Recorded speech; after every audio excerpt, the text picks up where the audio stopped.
Good morning student. आज हम देखेंगे आपकी हिंदी में अध्याय 13, जिसका शीर्षक है एक तिनका। तिनका छोटे घास के टुकड़े को कहते हैं। तो उसी पर आधारित ये कविता है हमारी आज की, और इस पाठ के कवि हैं अयोध्या से उपाध्याय हरिऔध जी, इनका उपनाम था। तो सर्वप्रथम मैं इस कविता को पूरा पढ़ लेता हूँ, उसके बाद इसका भाव आपको समझाऊंगा। तो कह रहा है, मैं घमंडों में भरा ऐंठा हुआ एक दिन जब था मुंडेरे पर खड़ा, अचानक दूर से उड़ता हुआ एक तिनका आँख में मेरी पड़ा।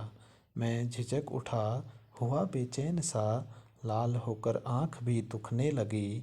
मूठ देने लोग कपड़े की लगे, ऐंठ बेचारी दबे पाँव भगी।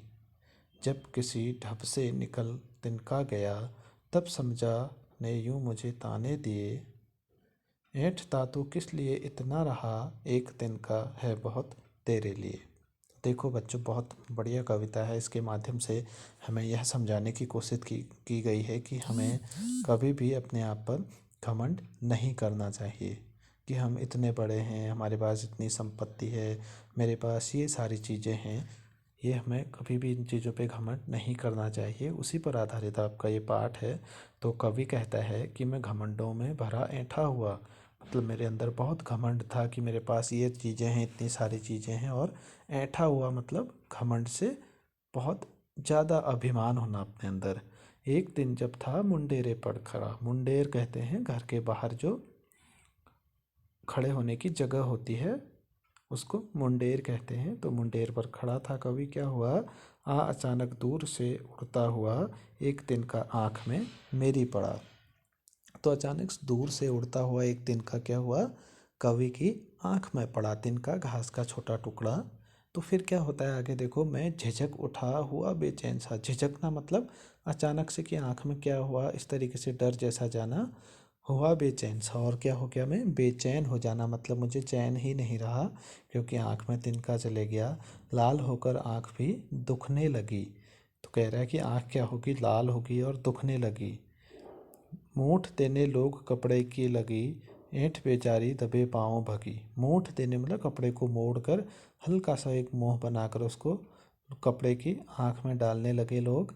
ऐंठ बेचारी दबे पाँव भगी, कह रहा है कि जो मेरी ऐंठ थी वो क्या हुई, दबे पाँव भग गई। जब किसी ढब से निकल तिनका गया, तब समझने यूं मुझे ताने दिए। कह रहे हैं कि जब किसी ढब से मतलब किसी कारण से जब वो तिनका बाहर निकला, तब मेरी समझ ने, तब मुझे समझ आया और उसने मुझे ताने दिए। ताने दिए मतलब सुनाना, कि बातें सुनाना।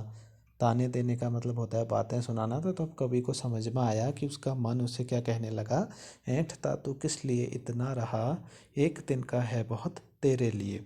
तो कवि को इसलिए उसकी समझ, जो उसका अंदर का मन था, वो कह रहा है कि तू क्यों इतना ऐंठता है, इतना घमंड अपने आप पर क्यों करता है, क्योंकि तेरे लिए तो एक तिनका ही बहुत है।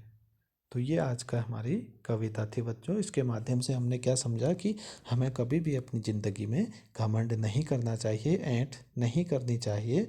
सबके साथ समान व्यवहार बनाकर रहना चाहिए, क्योंकि जो हमारी ज़िंदगी है वो कहीं ना कहीं हम उसमें अगर घमंड करते हैं तो उसका फल भी हमें भुगतना पड़ता है, क्योंकि हम एक दूसरे पर आश्रित होते हैं इस दुनिया में। और हमें एक दूसरे की मदद करनी चाहिए। जैसे इस पाठ के माध्यम से हमने पढ़ा कि एक व्यक्ति को जब उसकी आँख में तिनका चले जाता है तो उसके आसपास के लोग आकर उसकी मदद करते हैं। उसकी घमंड या उसकी ऐंठ ने उसको कुछ भी नहीं कहा, बल्कि बाद में उसके मन ने उसको समझाया कि तू इतना क्यों ऐंठता है, इतना घमंड क्यों करता है, क्योंकि तेरे लिए तो एक तिनका ही बहुत है। मतलब एक छोटा घास का तिनका भी हमें इतना परेशान कर सकता है। इस पाठ के माध्यम से हमने समझा। तो छोटी छोटी चीज़ों का भी हमारी ज़िंदगी में बहुत बड़ा महत्व होता है। Thank you.